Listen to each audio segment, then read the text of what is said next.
to, you know, every country in the world, I guess I thought it would be good to bring in people from different countries who live in our community. I didn't really know what to think. I figured that it'd be really fun and that we'd get to know a lot more about their different cultures, and we get to do activities. We had the Chinese calligrapher come in, and they really enjoyed getting to use to do the calligraphy and then having their own to take home. Even the way they speak is sometimes just fascinating to the kids.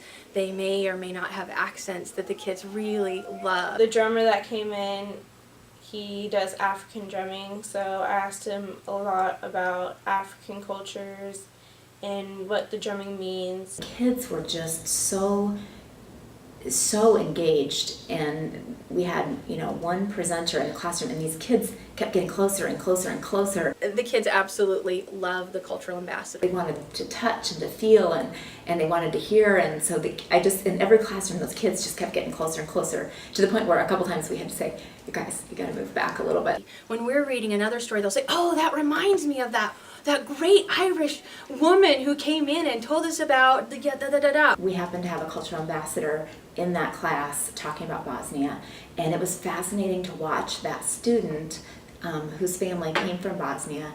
It was fascinating to watch that student just light up during that presentation. At the beginning of the presentation, he kind of had his head down. I think he was a little anxious about what might happen and about what the kids' reaction was going to be. And they kept saying, Jenny, this is so cool. How come you've never told us about this before?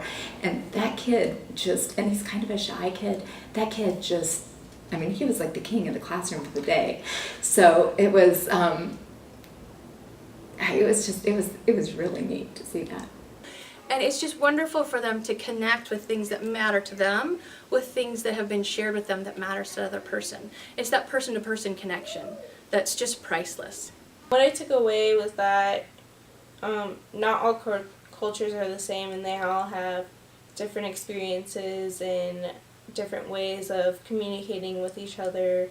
I sat in for a few minutes as I was going around, and there were two girls in there listening and asking questions, and then afterward I talked to the girls and said, oh, so, you know, what did you think was really interesting? And one girl said, I'm gonna go apologize because my mom is always saying that I'm disrespectful, and just hearing Nita talk about it after having shared what her life was like and what her kids went through in Liberia, just put a completely different perspective on it. You know, it wasn't something different than what her mom had told her, but the perspective was completely different. I had a couple of emails from parents who weren't even there, that their kids had gone home and said, wow, we had the coolest thing today. And those parents emailed and said, I wished I would have been there, I wish I would have been involved, or I wish I would have volunteered to see this happen. It was just a really great collaboration, I think, of what do you have that you can offer, and what's going on in your classroom, and how can we bring those together. I think about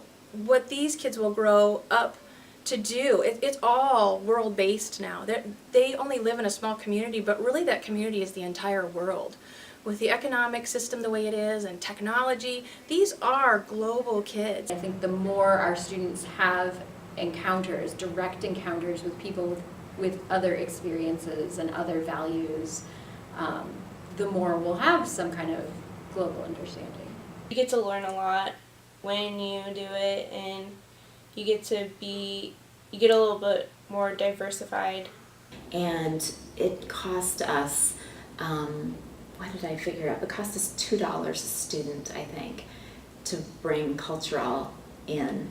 I think it's a really important way to empower our cultural ambassadors in our community to contribute to us. My kids, they know him, but they don't interact with him a lot. He's very shy. They don't act for him a lot. And I think they assume, because his family is from another culture, that he wants to keep to himself.